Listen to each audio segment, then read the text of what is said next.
Se viene comentando mucho las cuestiones prejudiciales que se han elevado por jueces españoles al Tribunal de Justicia Europeo respecto a la famosa sentencia que declara que no es nulo el IRPH. Pues bien, después de analizar la cuestión prejudicial de la magistrada de Ibiza, doña Carmen Robles Zamora, del juzgado de primera instancia número 2 de esa localidad, creo que no podemos dejar de pasar por alto la importancia de esta cuestión prejudicial. Esta magistrada, esta honorable magistrada, ha elevado 16 cuestiones, 16 preguntas, porque no se hace de otro modo. Al Tribunal de Justicia Europea un juez no plantea una demanda, plantean cuestiones. Y en este caso se plantean 16 importantes preguntas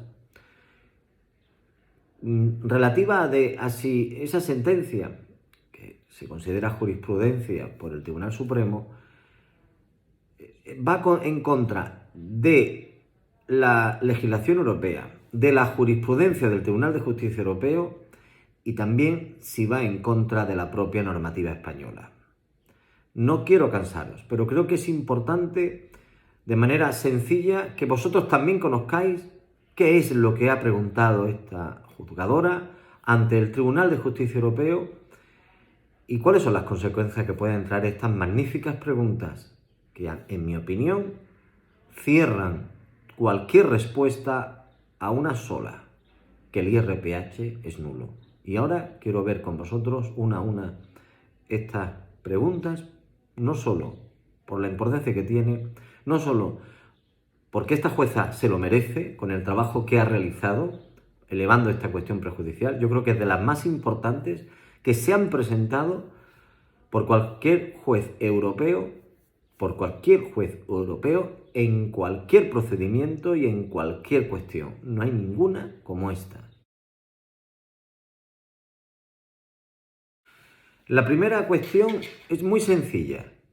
Pregunta al Tribunal de Justicia Europeo si un profesional de un banco, un comercial, un director, está eximido de explicar la evolución del índice de referencia que va a imponer, porque además el IRPH casi se impuso, o que va a establecer, o aunque se negociara.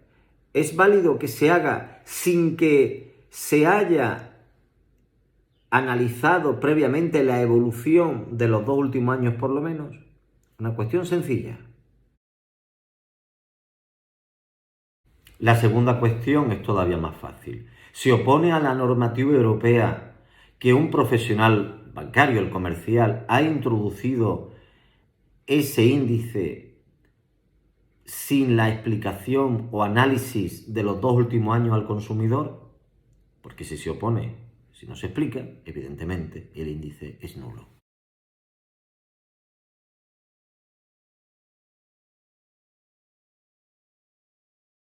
La tercera, si no se ha dado la información suficiente y se opone esa falta de información previa de la evolución del índice, si se opone a la doctrina o a la jurisprudencia o a la normativa europea, si se puede entender que se ha cometido mala fe y por tanto si es abusiva.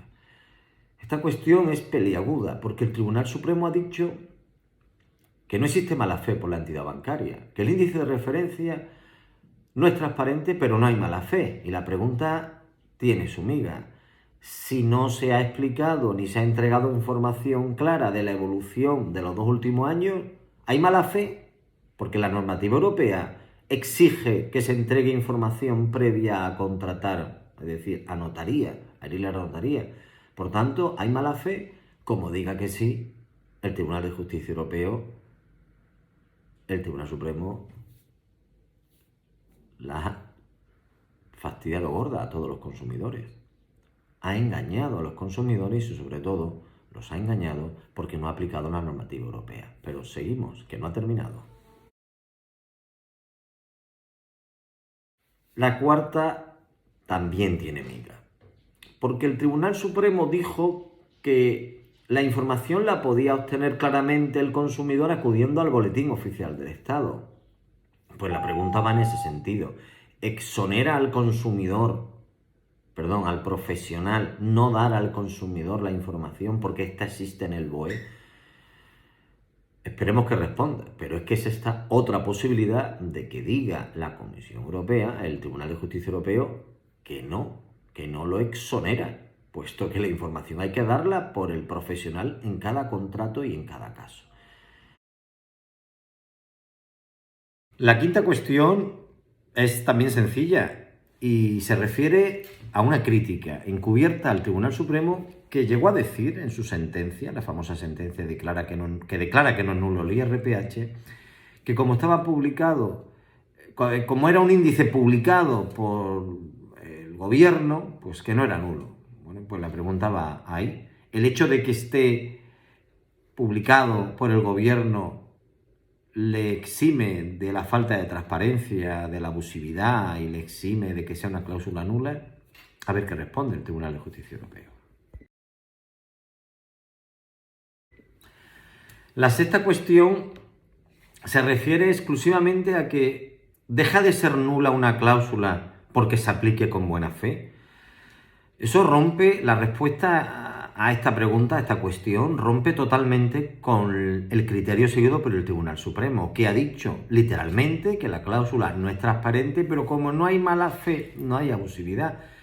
Imaginaros lo que puede ocurrir si el Tribunal de Justicia Europeo dice que aunque no haya mala fe, aunque un empleado de un banco haya actuado, el pobrecito, en la inocencia de que no sabía que estaba haciendo algo malo, si la cláusula no es transparente, sigue siendo nula a pesar de esa buena fe, pues toda la jurisprudencia del Tribunal Supremo se ha ido a la papelera. Va a dar vergüenza ser jurista español y decir que tenemos doctrinas de nuestro propio tribunal, porque el Tribunal de Justicia Europeo le va a dar un varapalo. Con esta cuestión va a dar vergüenza formar parte de nuestra propia jurisdicción, ya sea juez, abogado, fiscal. A mí me va a dar vergüenza. ¿Cómo voy a ir a un juzgado diciendo en una demanda o en una vista oral que el Supremo ha dicho esto o ha dicho lo otro, señoría, en base a la sentencia del Tribunal Supremo?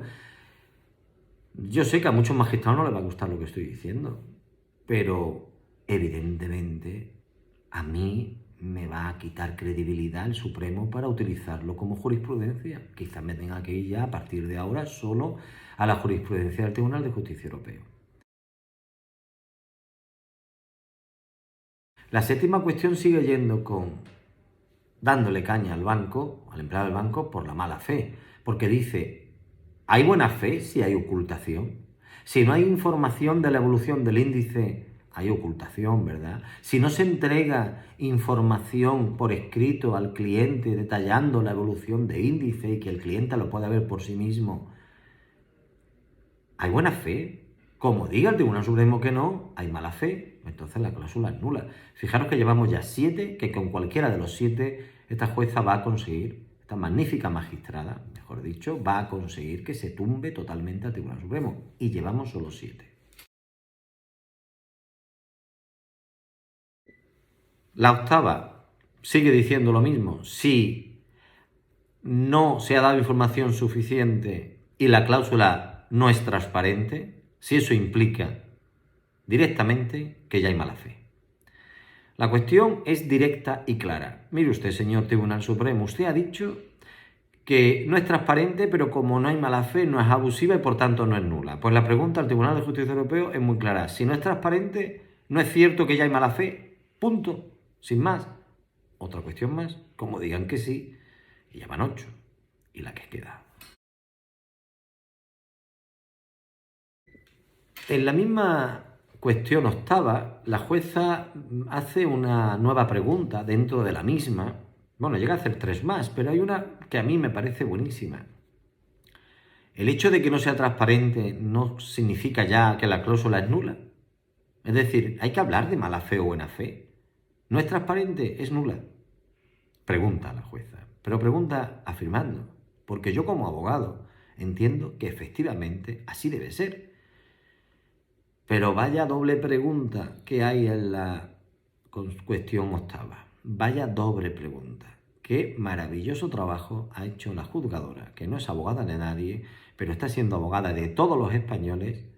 Creo que esta señora tendría que subir a los altares y a todos los afectados, sobre todo a todas las familias afectadas por el IRPH. No hay mejor abogada que doña Carmen, la magistrada del Juzgado de Primera Instancia 2 de Ibiza.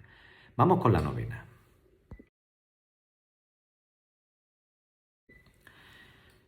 La novena es la que yo he defendido siempre en los juzgados, y es que si siempre ha sido más caro el IRPH que el Euribor, y no se da esa información, no es nulo de por sí, no se opone eso ya a la directiva europea, a la normativa europea. Fijaros, y lo vengo diciendo desde siempre, que el IRPH desde que entra en vigor es uno de los índices más caros del mercado, y entró en vigor mucho antes que el Euribor. El Euribor entra en vigor en España en el año 2000, en Europa en el 98. Pues desde que el Euribor está en vigor, por supuesto, el IRPH siempre ha sido más caro. Pero es que además ha sido más caro porque toma como referencia no solo la fluctuación del propio índice, sino también la media de las comisiones que se cobran con una hipoteca, cosa que no se hace con el Euribor para calcularlo. Sé que esto puede ser más complejo, pero hay que explicarlo y tenéis que entender que si un índice está referenciado a la evolución del propio índice y otro, además de la evolución de ese índice, a las comisiones que se cobran por toda la hipoteca, este segundo, el IRPH, siempre será más caro que el Euribor. Eso está clarísimo. Pues bien, la jueza lo que cuestiona precisamente es que si no es nulo y se opone, mejor dicho, pregunta, no se opone a la normativa europea y por tanto es nulo que no se haya explicado al cliente, más que explicar, informar que el índice del IRPH era mucho más caro y siempre lo ha sido, siempre, que el Euribor, desde la entrada en vigor del Euribor. Pues otro motivo más para declarar por sí sola la nulidad, evidentemente. La 14 y la 15 vienen a preguntarle al Tribunal Supremo, al Tribunal de Justicia Europeo, si el Tribunal Supremo, para poder cumplir con la normativa, o cualquier juez con la normativa europea, está obligado a analizar si el comercial del banco explicó con detalle toda la evolución anterior, en concreto a facilitar la información al consumidor en el momento de contratar la hipoteca, toda la evolución pasada del índice de referencia, del IRPH, del Euribor. Tendría que haberlo explicado. Oiga, en concreto, una persona que hipotecara en el año 2006 con el IRPH, la información era muy sencilla. Oiga, mire, desde que ha entrado el Euribor, el IRPH es más caro un 50%. Cuando el Euribor ha estado al 2, el IRPH ha estado al 3. Cuando el Euribor ha estado al 4, el IRPH ha estado al 5,5, 6. Cuando el IRPH ha bajado, como ocurrió precisamente en marzo de 2002, que creo que se puso al 1,6, el IRPH estaba al 2,2. Por tanto, siempre un 50% más caro.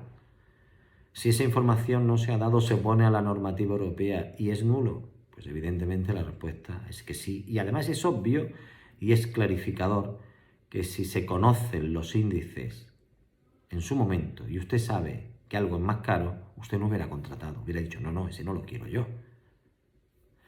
La cuestión 15 es más o menos lo mismo, pero de otra manera dicho. Dice, no puede ser declarada abusiva por entender que no existe mala fe ni perjuicio al consumidor, aún habiendo provocado un perjuicio económico.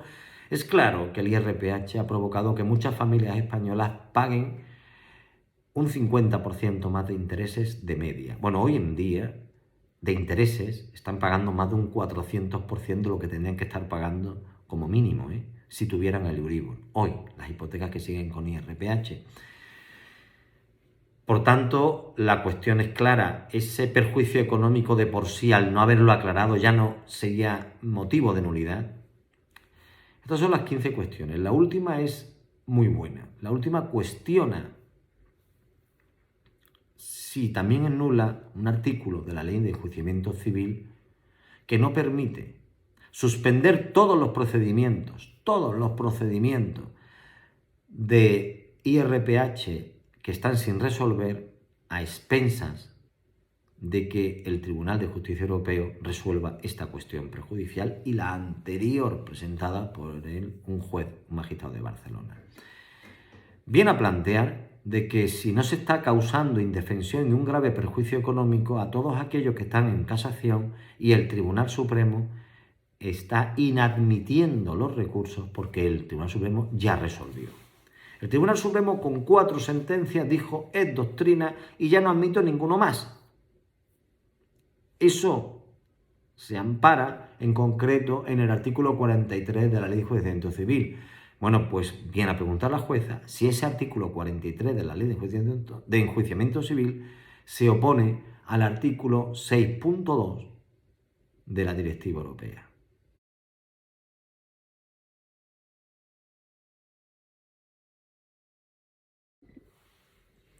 En resumidas cuentas, está abriendo la puerta para aquellas personas que ya han tenido sentencia del IRPH y es firme, declarando que no es nulo, es decir, que le han dado la razón a la banca, puede iniciar una reclamación patrimonial al Estado por no haber suspendido el juez, que no ha podido, los procedimientos judiciales hasta que se resolviera la cuestión prejudicial del Tribunal de Justicia Europeo.